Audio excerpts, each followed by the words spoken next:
Thinking about a Honda Rebel but not sure which one's right for you? In this video, I'll compare the Honda Rebel 300, 500, and 1100, break down the differences between the bikes, and tell you which bike is worth getting. Hi, my name is Ria and I own a Rebel 300. I've also had the opportunity to test ride and review the Rebel 1100. My goal? To help you choose the best Rebel for your ride, so you don't end up buying the 300 and wish you had the 500, or getting the 500 only to upgrade to the 1100 1 year later. I'm going to provide you with the knowledge to make the best decision now, preventing that feeling of I wish I bought the bigger one down the road. Don't forget to subscribe for more motorcycle content. You can also check out my Learning to Ride series to see how I began my motorcycle journey on my Honda Rebel 300. Now let's get into the video. We will start off with the Rebel 300. This is where many riders begin their journey, and for good reason. It's powered by a 286cc liquid-cooled single-cylinder engine. If you're a beginner, you're probably wondering, what does that even mean? It means it's incredibly approachable. The power delivery is smooth and predictable, making it ideal for new riders who are still getting comfortable with clutch control and the throttle. It's lightweight, coming in at 370 pounds wet, which makes it very easy to maneuver, especially at low speeds or when navigating parking lots. The low seat height at just 27.2 inches is a huge confidence booster for shorter riders like me, or those who simply appreciate being able to flat foot at a stop. When we talk about flat footing a motorcycle, it's a term you'll hear a lot, especially for newer riders or those concerned about bike height. It means you're able to place both feet completely flat on the ground while you're seated on the motorcycle. Now, why is this important? For many, especially beginners, it offers a huge sense of stability when learning how to ride. Now, being able to flat foot a bike is not necessary. Many more experienced riders often learn how to manage just fine with only one foot down, or even just the tips of their feet. But being able to flat foot can significantly reduce anxiety and make those initial learning phases much more comfortable and less intimidating. Now, how would I describe the riding experience on the Rebel 300? Around town, the 300 is an absolute dream. It's nimble and is generally a joy to ride, but I'm gonna be real with you. When you're on the highway, that single-cylinder engine will start to scream. While it can reach highway speeds, its top speed is about 85 miles per hour, so if you're cruising at 60 or 70 miles per hour, you will have the engine working pretty hard and you'll definitely feel the vibrations. Which explains why so many of you guys could relate to this video that I posted on my Instagram and my TikTok of what it's like going above 60 miles per hour on your Honda Rebel 300.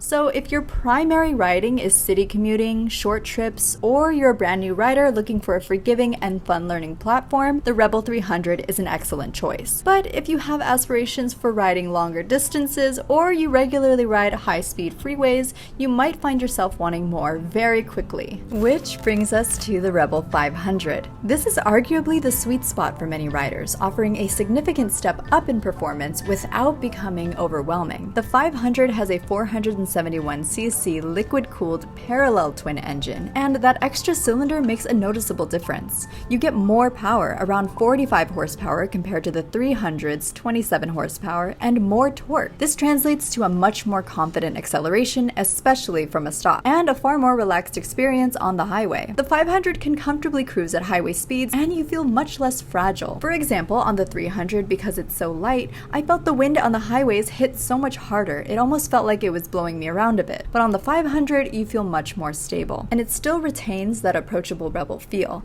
The seat height is the same as the 300 at a very manageable 27.2 inches. It's heavier than the 300 at around 408 pounds wet. It feels slightly heavier when you're riding it and requires a little more effort for leaning and turning compared to the 300, but it's still a good weight to handle for most riders. You can ride in city traffic with ease, and it's also perfectly capable of highway commutes and longer rides. So if you're a newer rider who anticipates growing into more challenging rides, or an experienced rider looking for a fun, reliable, and capable cruiser, the 500 is a fantastic choice. And finally, we have the beast of the family, the Rebel 1100. This isn't just a bigger Rebel, it also comes with a lot of new features. Underneath that sleek, aggressive styling is a 1083cc liquid-cooled parallel twin engine directly inspired by Honda's Africa Twin adventure bike. This engine has almost double the horsepower compared to the 500. 86 36 horsepower and a substantial amount of torque makes this a serious performance cruiser. Surprisingly, it has a similar maneuverability to the Rebel 500. The acceleration on the 1100 is exhilarating, and highway cruising is effortless. This bike feels incredibly stable at high speeds and has the power reserves to handle anything that you throw at it, whether it's long-distance touring with luggage or some canyon carving. Unlike the 300 and the 500, the 1100 also comes with more advanced features, including ride modes like Standard, Sport, Rain, and a customizable user mode, as well as cruise control and traction control. And a huge differentiating factor, you have the option of a standard 6-speed manual transmission or Honda's highly acclaimed dual-clutch transmission, or DCT, which offers incredibly smooth automatic shifting. For those who prioritize convenience and effortless riding, the DCT is a game changer. It's also a massive step forward for accessibility. By completely removing the need for manual clutch operation and shifting, it allows individuals who might be unable to ride or have had to stop riding get back on two wheels again. The DCT option opens up the joy of riding a motorcycle to a much larger community. Now, the 1100 is heavier, coming in at around 487 pounds wet for manual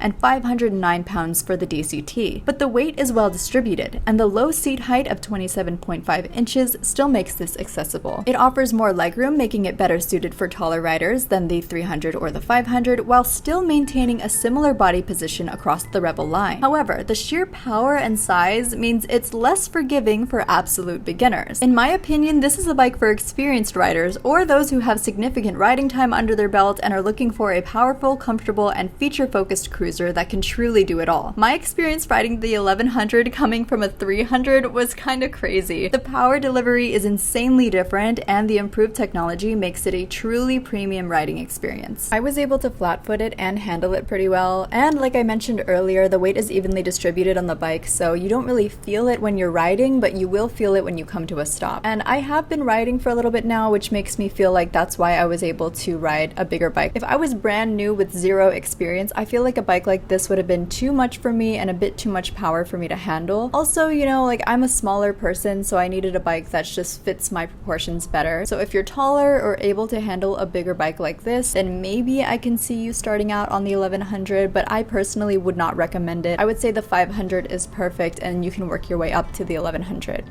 One of the best parts of owning a Rebel is the incredible modability of these bikes, and that's something to consider when choosing which Rebel to buy. Honda built the Rebel with customization in mind, and the aftermarket has exploded with options for the 300, 500, and 1100. You'll find tons of modifications available, allowing you to truly make your Rebel your own. From aesthetic changes like custom seats, handlebars, mirrors, and paint kits to more functional upgrades like luggage racks, saddlebags, and windscreens, the possibilities are endless for improving the look and comfort.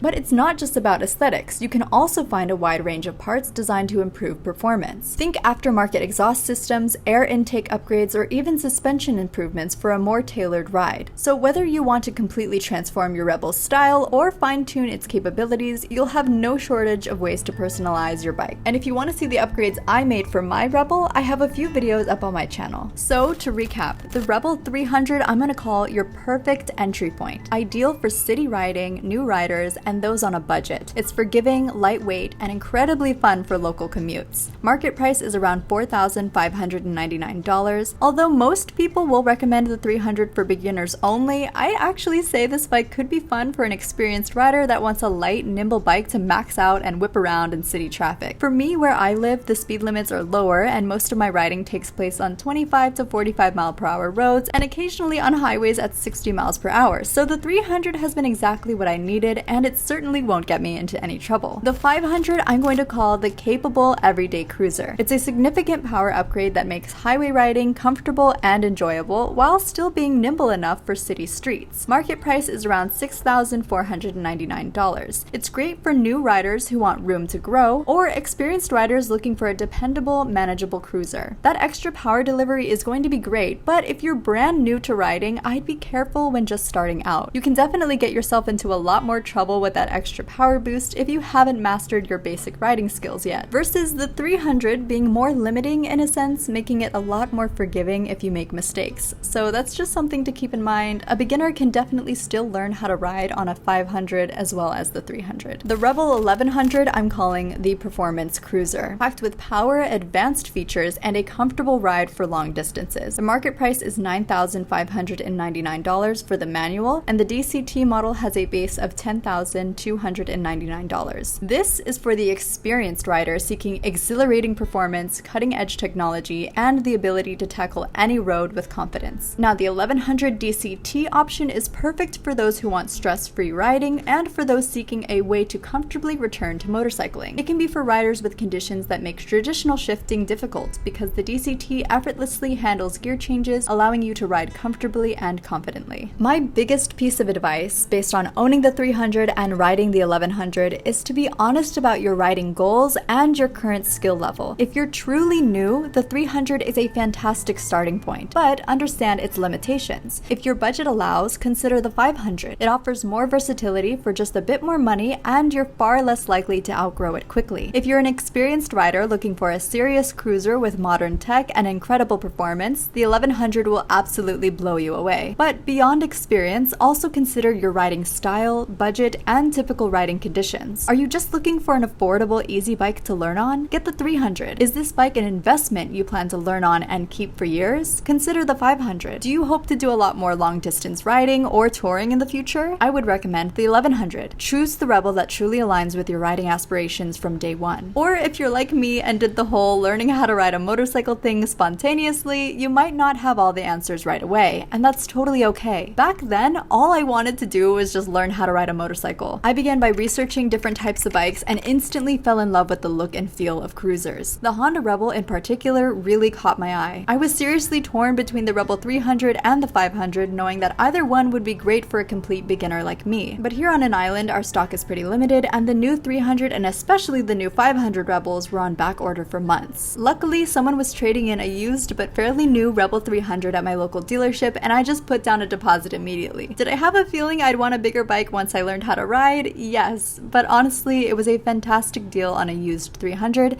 and it turned out to be the perfect bike for me to learn on. Now, if you've been watching my channel, you know I've been on the hunt for my next motorcycle upgrade. So yes, I am one of those people that bought the 300 and eventually, after a year and a half, wanted to get a bigger bike. But I'm really happy with how it all worked out. I think if I got the 500 instead, I would not be interested in looking for a new bike to upgrade to. But now I've had the opportunity to try some pretty cool motorcycles, and after giving the 1100 a test ride, I'm able to know what a more powerful bike feels like. Now, I hope this comparison helps you make an informed decision. If you have any questions about specific models or want to share your own Rebel experiences, drop a comment down below. Don't forget to like this video and subscribe for more motorcycle content. Thank you guys so much for watching, and I'll see you in the next one.